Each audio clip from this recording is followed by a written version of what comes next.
Yo, what is up guys? Welcome to a new video of me, Fuzzball40. As always, if you're new around here, click subscribe down below, like the video and comment.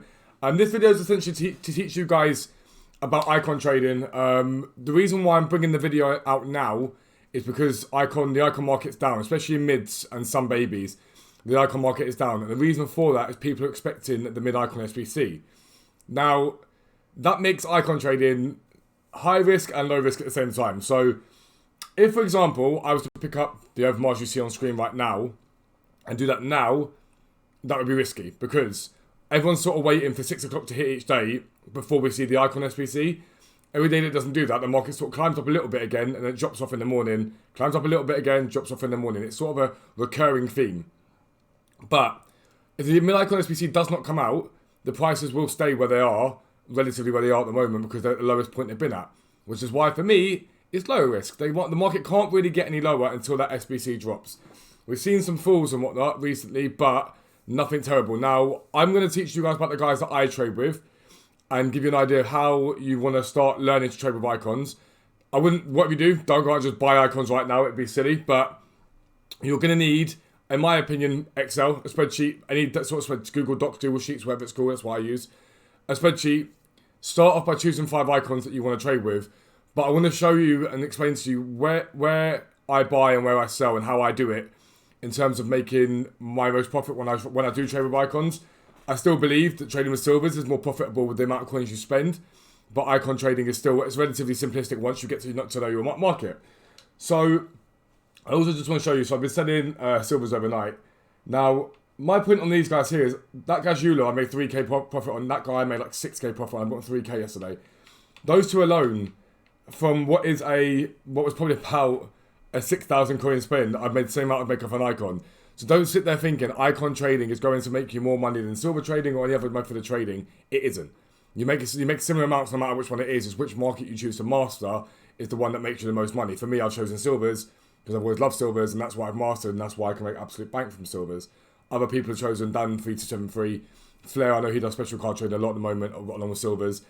People just choose their markets and that's what they master. Again, you want to master one rather than being a jack of all, in my opinion, because that's where you make most of your coins. But we'll leave that go. That's the silvers basically selling.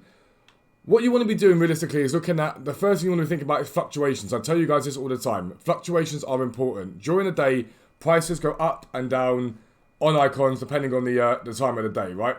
So certain points of the day they'll be more expensive, certain points of the week they'll be more expensive as well. Obviously, same rules apply. Coming out of weekend league, prices tend to drop off. Going into weekend league, prices tend to climb. But what is important to note about icons is they have a relatively consistent price compared to gold cards. The only things that change them is big market changes. So, for example, Future Stars is going to affect them because random cards come out, so the left wingers might get affected. But realistically, the big thing that's going to change them is really only going to be an icon SBC.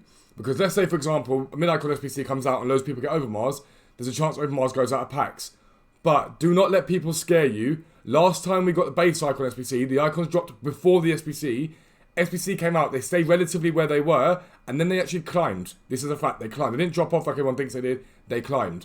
Once the market gets skittish and it climbs. But I want to show you, this is the overmars card at the moment, as it stands. It's the same overmars card, 88, that I've been trading with, right? And if you look at the market here, midnight last night it was 343. Coming into this morning now, he got down to 320, okay? So he's dropped off 20k, like sort of essentially overnight. We'll call it overnight. Yesterday, he was at 337, got up to 340, 343, up to 340, dropped off again to 315, and then climbed again to 330. Fluctuations in the day. Literally in the day, there are fluctuations. On Thursday, dropped off as low as 320 again, stayed at about sort of around that price, 317, got back up to 340 again. So if you buy at 317 and sell at 340, you're thinking, well, there's not much profit there.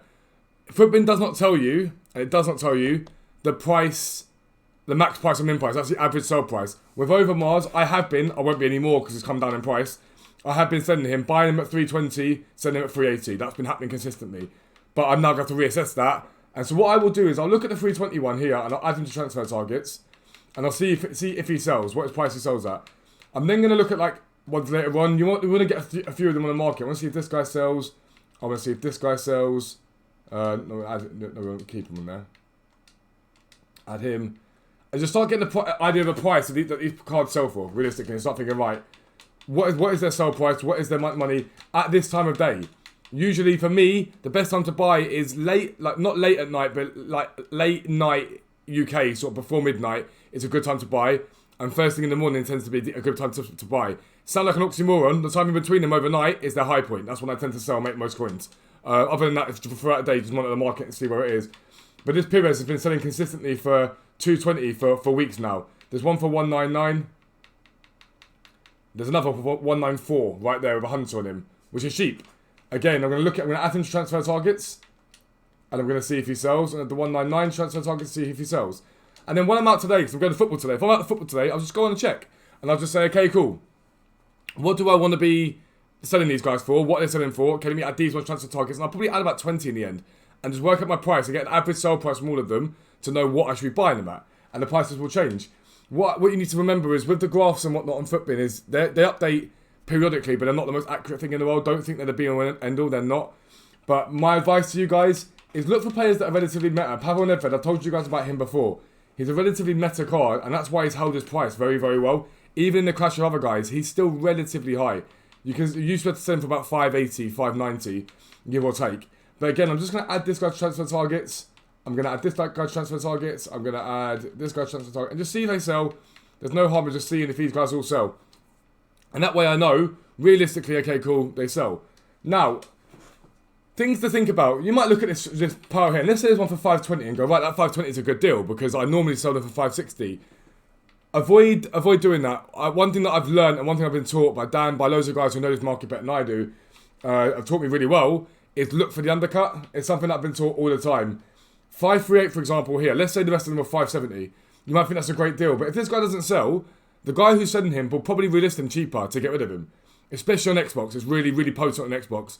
You might pick him up for 510, might pick him up for 520 and make even like an extra 10k. That's a lot of money. 10k is a huge amount to pick up extra from an icon flip.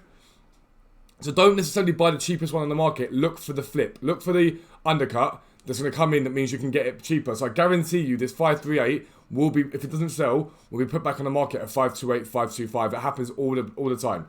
And it's so important that you're not buying too cheaply.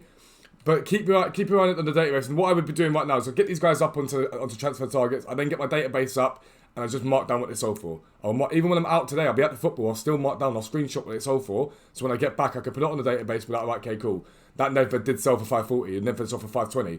Okay, cool. So this is the afternoon. Then when I get in from the football, I'll do the exact same thing again. I'll get loads on my transfer list, add in transfer targets, and see what they sold for at that time. And I keep a price and I say, right, at 6 in the morning they were selling for that. At 12 in the morning, at 12 in the afternoon they were selling for that. At 6 in the evening they were selling for that. Overnight they sold for this. And that way I know the fluctuation. I start learning the fluctuation. Usually, like I said to you, the best time to buy is morning UK. Is a good time to buy and then flip into the overnight. That's usually that's the most simplistic way that I can put it. But think about players that people want in their team. At a lower end, if you're new to it, I'd suggest things like starting with Lehman and stuff like that. Like the base goalkeepers, mid icons and whatnot. I'd start with this guy. This guy sells consistently for 155, and he hasn't really seen much of a drop off, even in the panic for icons. He's still relatively in and around where he should be, which is pretty good. Like that's just what you want to be seeing. But I'd start with the icons that are maybe 100, 150k plus. So Lehman's a really good shout. Inzaghi is a good shout. Without a doubt, Filippo Inzaghi. I like Filippo Inzaghi's investment. I've been investing in him loads of times. I sell him consistently. Like, look at that. 135 there. 132, 135, 155. I look for an undercut again, 132. I've been selling him consistently every day for 152 overnight. So if I was sitting there thinking, okay, cool, I'm going to buy these guys, I'd probably sit there and go, I'm going to buy these guys and flip them overnight. Like, I'm sitting there, buy them overnight, I'll sell them. But what I'm going to do instead, because there's been some sort of skittishness about the market, is I'm going to look at overnight prices. I'm going to go and I can look at Footbin right now. Let's take a look at Footbin actually and see if it's worth me buying one of them. To see if I can make any profit out of it. Inzaghi.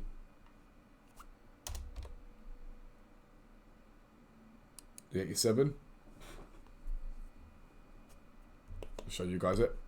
This is 87 Inzaghi. And we look at his hourly graph because we know roughly it's more accurate. If we look at his hourlies, So he has been selling for one Saturday night, overnight, he was sold for 150, and he's gradually come down in price to what it says now is 140, but he's not. He's actually 132 if you look on the market. Yesterday, see if he got up to 150 again. Yeah, look. At points yesterday, he climbed up to 150 or 147 on the market, 138 Thursday, and this is an average sell price as well. So 150 probably means it's getting cheaper than that. Again, he's been hitting the 150 mark. So I'm looking at this now and I'm thinking, right, there's a 150 there, there's a 150 there, there's a 135 of a Hunter, there's a 132 of a Hunter. Now I could buy this. I'm probably gonna look for an undercut, but while I'm on the way to football, I might buy that card because if I sell him for 150, my profit is about 10k on him. He's a cam as well, which to you guys doesn't seem like anything, but position change cards for icons can work really well. Because he's a cam, that could be something that's quite decent for me. So I'll look at him. I'll see if one gets undercut on him. If I can get one for 125, then I'll pull the trigger. 125 is what I'm looking for. But even at 132 as a cam card, I think that's not a bad price. But that's how I look at it. I look at Footbin, see what the price is going for, see what they've been going for. If they've consistently been hitting around 150, there's 130 in the market, it's good profit. 150 is, 10% at 150 is about 7.5. It's 12k. If I can get for 130, for example, 130, that's 12k profit. That's easy bank. It's an easy profit. It's not as much profit as I make doing silvers, but it's something else that I can sit there and chill and be like, okay, cool, I'm making coins off this way as well, and other ways, and not just doing that. This is the realist fit there for the bite now price. But that's going to be the end of the video. That's a simplistic way to start trading icons, and start doing it now, I'd say. Don't do it until after 6 o'clock, I'd say, if you're not willing to risk coins like I am. Wait till after 6 o'clock, see if the SBC gets dropped. If it doesn't, the prices tend to climb after 6 o'clock. You can then make coins. But that's going to be the end of the video. If you are new around here, subscribe down below, and I'll see you soon. Peace out.